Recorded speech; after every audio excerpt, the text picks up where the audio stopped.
We Brits understand the great unifying power of the monarchy. You were all clearly gripped by King Charles mania on his recent royal tour. The door is open. Let's talk. It's never too late to change your mind.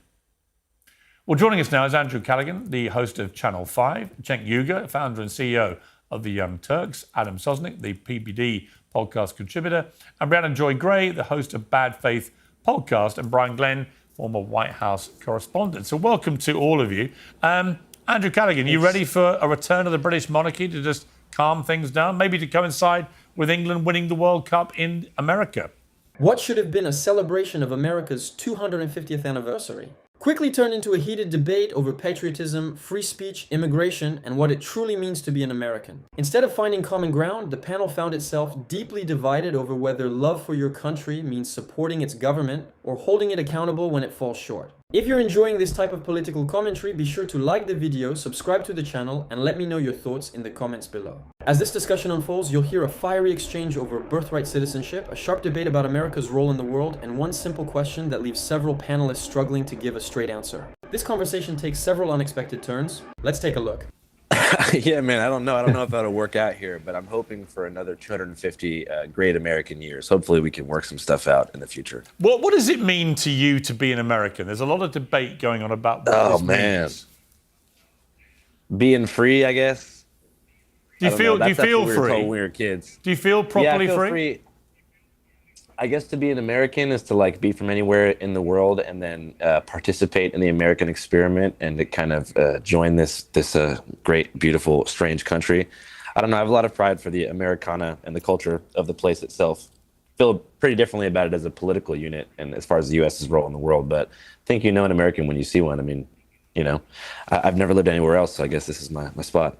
So, Cenk Uygur, welcome back to Uncensored. I mean, an interesting point there that it's kind of a place for everyone to come. Of course, the irony of this Supreme Court ruling was that Donald Trump was trying to, in a way, go against that and trying to reinvent the wheel a bit about what it means to have birthright citizenship in the United States. How significant is this Supreme Court ruling and why is it so important?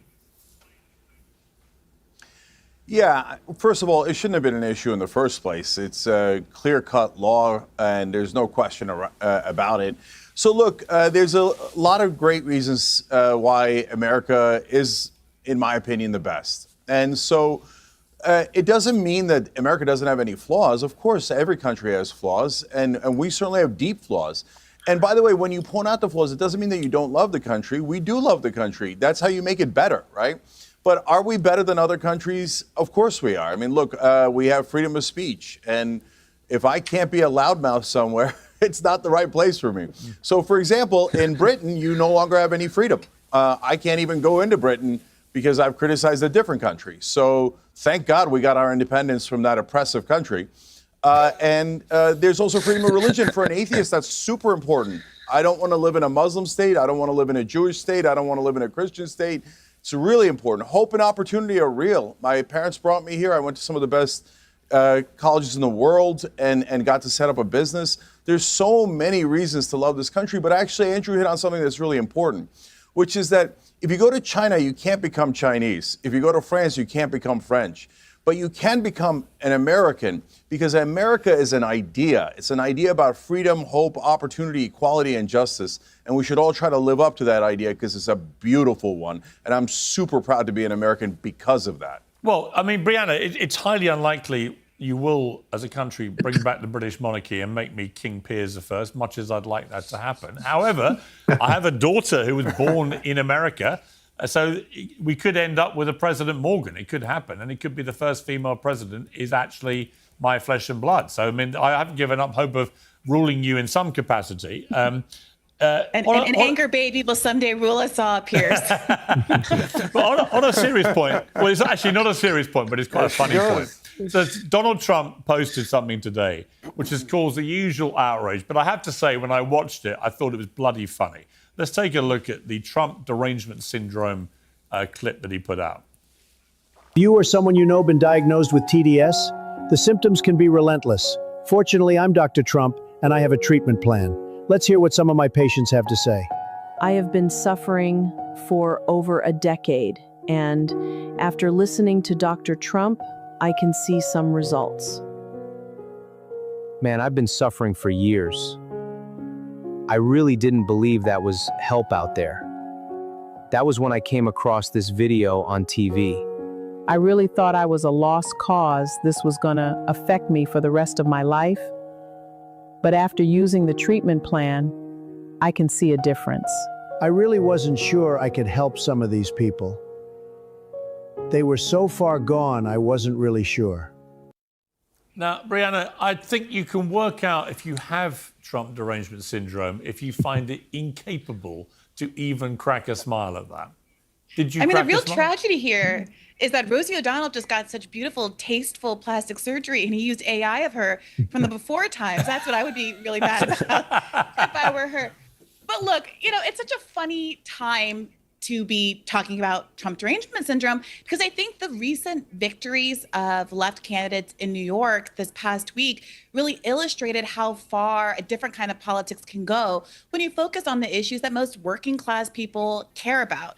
Talk about affordability, talk about the fact that people's standards of living haven't gone up in decades in this country, even as productivity has gone up. And then you can cut through all the malarkey. But I think that Trump is really smart, classic Gemini sun, Leo rising, and understands how to entertain and distract people. And I'm sure there are a lot of people who are going to take the bait and be talking about this clip ad nauseum, instead of the fact that there are a lot of significant failures that he has not lived up to his campaign promises. Yeah, but isn't that the point, really? That Trump derangement syndrome, I think, is a real thing. I see people completely losing their minds about him. When actually, if you look at someone like Mamdani, who's become this inspiration, in New York to many people on the left, he doesn't fall into the trap. He doesn't scream and shout about Trump all day long. He just gets on pretty well with him, actually, have a cordial relationship. But he does his own thing with policies, and he wants to be judged accordingly. I think that's the way to take on Trump. I do think that the standard bearers for the left have got to stop the shrieking and the crying and the wailing and he's a Nazi and he's Hitler and all this bullshit, and just get back to picking him off on policy, on politics, on, if they've got a better way for the country to be led, here it is. Yeah, Republicans have done a very good job of creating the rhetorical environment they want to fight in. If they look at polls and they see that people are concerned about immigration, they're going to make the conversation about immigration. If they don't have a lot in terms of economic policy to make people's lives better, they're going to make the case that the reason that your life isn't better under Democrats is because Democrats are spending too much time on, say, trans issues. And I think that now some leftists in the Democratic Party are using that strategy to their advantage. And they're now saying, okay, the reason why your life isn't better is because we're spending billions of dollars on Israel for them to commit a genocide against people who have never done anything wrong to you. And it's not just the core issue. It's not so much, I think, that people were so invested in trans issues. People are invested in, I think, Israel and Gaza because that's a substantive humanitarian issue. But the key fact there is you are doing worse off because your leadership is distracted by things that have nothing to do with your life. But also, the key thing, honestly, was if the party and people and Democrats generally had listened to Obama and Clinton, two of the most popular ever presidents, if you try and deny biological science, then most Americans are going to shake their heads and go, what are you talking about? Of course it's ridiculous to have biological men in women's sport. Of course it is. I think history will look back and go, point. There was a whole body of people that genuinely thought this was a good idea. And of course it was insane. I think they should have listened to someone like Bernie Sanders, who was selling an economic message that people were very excited about. But the Democratic Party, I think, listened too much to Obama and Clinton. They decided to lean into cultural issues across the board because the donor base fundamentally I don't really agree with that, because I think they were actually much more commonsensical about it. Anyway, let me bring in Adam. Adam, welcome back to Uncensored. It's been interesting to me. I want to talk to you about the birthright issue in a moment. But first of all, the vibe around the 250th celebrations do seem to be not great. The State Fair wasn't very well attended. A lot of top music artists have refused to perform at various events and so on. It should be, and I say this as a Brit, obviously for us it was a bloody terrible day 250 years ago when Mad King George blew it all. So obviously I don't share. I actually went to the US ambassador to the UK's party of the night, 250th, and I wore an American hat, and I tried to feel celebratory. But all I could think was, if it hadn't been for that lunatic King George III, we might still be ruling over you. So it's hard for us over here. But why do you think, I mean, Trump obviously is a very divisive, toxic, polarizing president. We know that. But there have been plenty of polarizing presidents before. Why are Americans not even coming together to be united for something like 250 years of independence? Well, great to be on, Piers. You know, they say breaking up is hard to do. Thank you for the offer to come back to the monarchy. We're good. I agree with Cenk and with Andrew and the other friend here that we love it here in America. Happy birthday, happy anniversary, 250, July 4th. I don't know where you're seeing that people aren't proud to be Americans, maybe in certain parts of society, but overall, Americans are very proud, especially people with common sense on the right. There was a poll that came out on CNN. We love our CNN. 93% of Republicans are extremely proud to be American. Juxtapose that, only 27% of Democrats are proud to be American. Here's this lovely girl right here. I don't know where she stands on this, but she should be proud to be American. I was just as fortunate enough to be at the big UFC fight at the White House. It was incredible. It was the most patriotic thing. Cenk, by the way, I saw your boy Joe Rogan there. I do not think you're going to be able to take him in a fight. I know you tried to challenge him, but you are looking kind of svelte these days. Maybe. But isn't the truth? Isn't the truth? The polling shows. The future looks bright here. But the polling, I guess, shows that it depends who's president, right? If you have a popular Democratic president, Republicans will probably say they're less proud of their country simply because it's a Democrat president. This is part of the problem. And on the birthright issue, this cuts to the quick, really, Adam, of what it means to be an American. You know, the founding fathers clearly intended if you were born in the United States, you're an American. Why try and tamper with that intrinsic sort of bedrock foundational thing about what it means to be actually an American? Well, there's a lot of people in America who should be thankful that they have the golden ticket of life, but some of the biggest haters of America live in America. I think ultimately, if you want to ask judicial questions, bring on an attorney, bring on a judge. For me, it comes down to one thing. Do you love the country you're in? I'm super proud to be American. I was at Mar-a-Lago. They gave me this pin, and we did a big valuetainment event with Patrick and David. They gave us hundreds of extra American flags pins. Here's a little experiment, Piers. I want to know what you would say to this and the rest of the panel. I started giving American flags out to everyone I saw. Hey, how you doing? The people that loved America were so grateful. Oh, my God. Some people in Miami thought that I was giving them a little bag of drugs. It was just an American flag, relax. But what I found out is that leftists and people that should love America, from America, they would be disgusted. I don't want this. I would never wear this. I said, hey, listen, they just renounced the cost to renounce your citizenship. They just lowered it from $2,500 to $450. Anyone who wants to leave America, who is an American, I'm sponsoring them to gladly get them the renouncement of citizenship for $450. Sign up at VT.com. But other than that, you got to be proud to live in America. Even these people that I respectfully disagree with on a lot of issues, they're even proud to be an American. Well, actually, before I come to Brian, then let me just ask Brianna: are you proud to be an American? I think I'm likely to be the most American person on this panel. My relatives have fought in every war that Americans have ever fought, including the Civil War, where my ancestors fought in segregated United Color troops for their own freedom and the freedom of all Black people in America. There's been a lot of talk about the Founding Fathers, but birthright citizenship comes from the 14th Amendment, which was established after the Civil War to give Black Americans who had been brought here via chattel slavery citizenship rights in the country that they had been brought to against their will. The Statue of Liberty, a symbol that has become synonymous with immigration rights, was actually gifted by France to the United States to commemorate the end of slavery. So understandably, my feelings about this country to which I was brought, my ancestors were brought as slaves, is complicated. But I think what's beautiful about America, the promise of America, is that it can become a more perfect union. That's what the preamble to the Constitution asks of us, to continue to endeavor to become better. And while I think it's healthy and good to have pride in one's country, I lived overseas as a kid and found myself defending America from all kinds of insults all the time. I have a deep cultural affection for this country. my whole culture of people was invented and formed and is uniquely American as a Black American, I think that it would be a mistake to stop endeavoring to make the country better and to live up to the promise of its ideals. That's a very good answer, but I've noticed you haven't actually answered Yeah, the exactly. question. How so? Are you proud to be an American right now? You know, it's really hard, Pierce, right now when our country is synonymous with executing a genocide that has killed hundreds of thousands of people on the other side of the world. So there are aspects of being an American that I am very you're a proud beautiful of. girl. Well, I'm so sorry for American interrupting. that I'm very ashamed of right now, to be honest. Are you proud to be an American or not? That's it. Hang on, Brianna. Were you proud to be an American under Barack Obama? Not in particular. I mean, to me, it wasn't.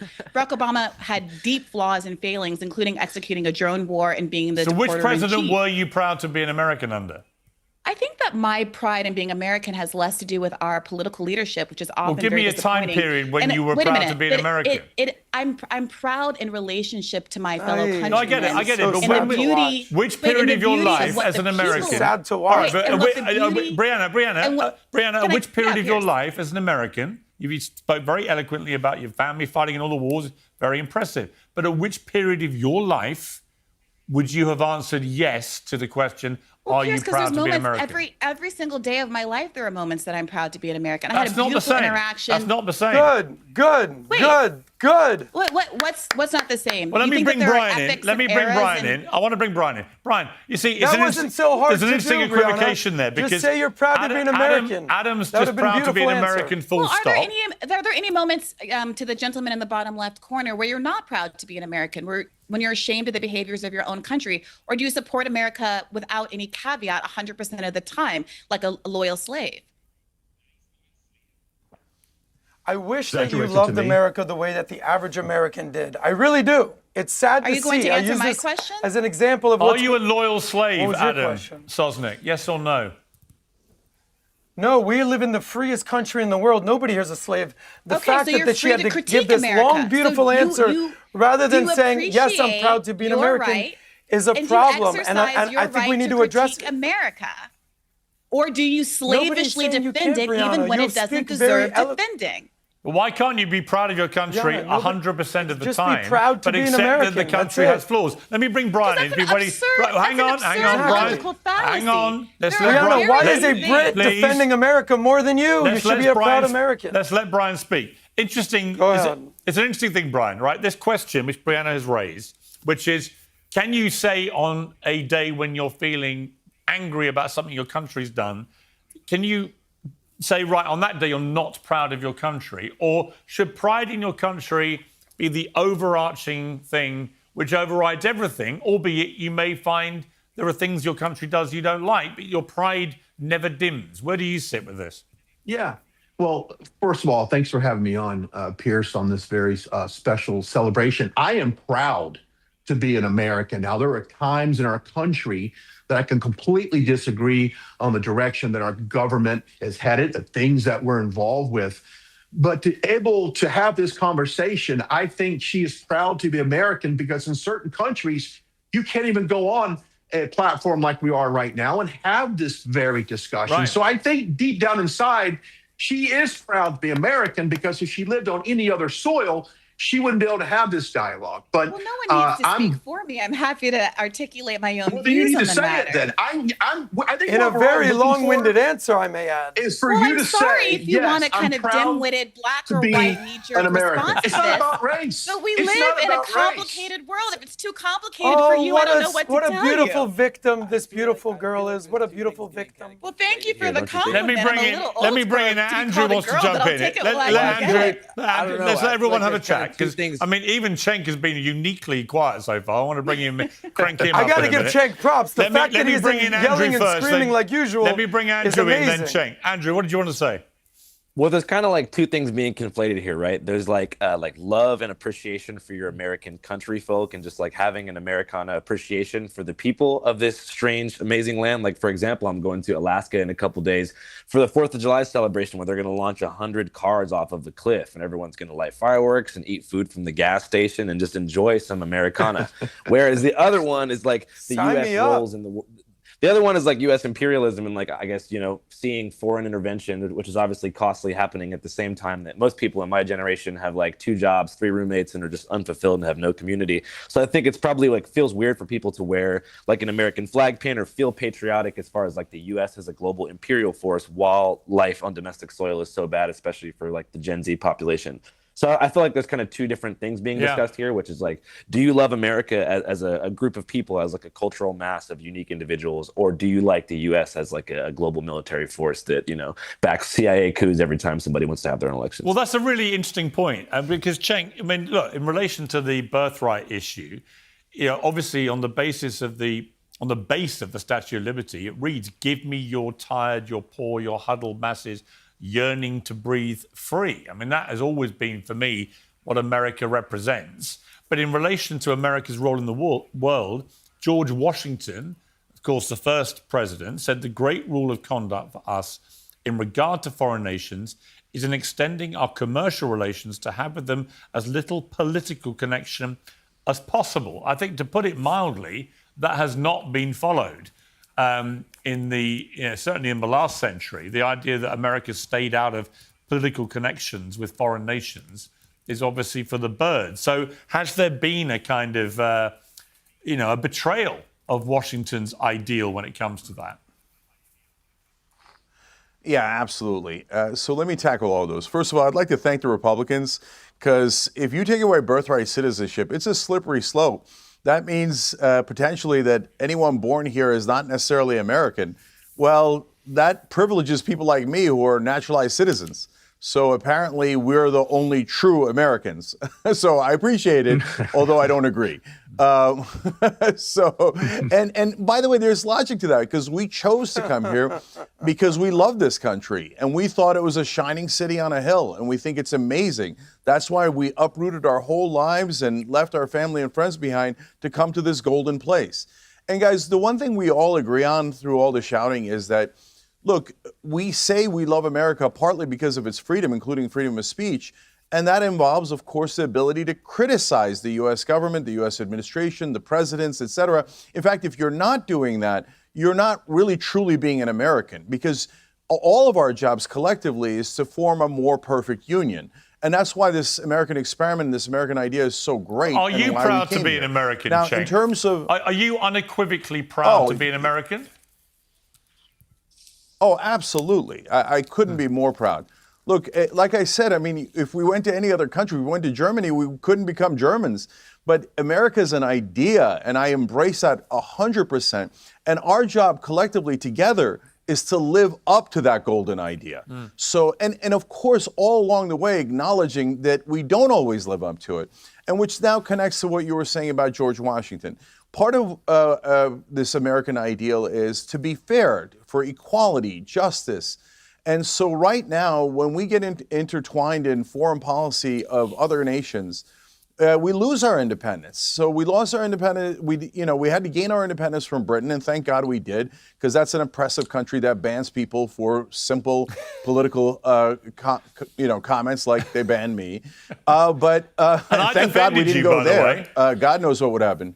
Yeah, that's right. And by the way, most of the British people did. They did, As usual, the problem aren't the British people or the American people, it's the governments, which of course now leads us to our need for a new independence on this 250th anniversary, which is an independence from Israel. And everybody knows that. Right now, Israel controls 94% of our Congress, controls all of our presidents, controls most of our media, and drives us into wars. For example, this war that we're in now has cost us $114 billion so far.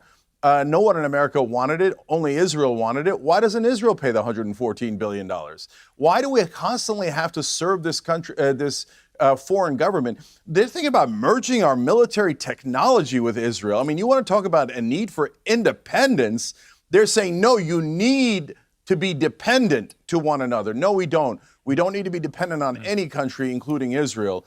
and they shouldn't be dependent on us. It's time for them to grow up and become an adult country and stop asking mommy for more money and wars. Okay, let me And just people- quickly there's- ask. there's Let me quickly ask. also, there's all this talk about like free speech and stuff like that. Like we say that America is like the only place where you can speak freely, but look at the state of our media right now. Look at the capture of all of our mainstream media outlets. Look at the Paramount merger, the Ellison family, Mark Andreessen. Like big tech effectively owns not only 80% of our legacy outlets, but also they're actually buying the algorithms of platforms like TikTok themselves. So if you try to report on things happening in Palestine or different data center projects in the US, go ahead and see how far your free speech goes. Yeah, you can go out in the street and yell whatever you want, but I'm saying our informational infrastructure is in the midst of a hostile takeover by different corporations. So, I mean, I just think the free speech thing is not really happening right now. Let me just get Adam's response to both those points. Can I just say real quick, we have a political right to free speech, but our mainstream media is disgusting propaganda.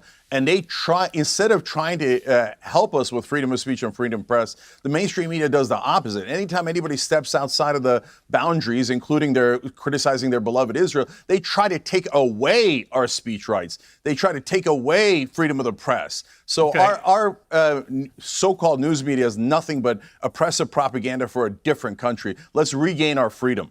Okay, Adam, what do you want to say about that? Wow, I thought we were here talking about America's birthday, July 4th, 250 years. Somehow Cenk goes on a 10-minute escapade about Israel.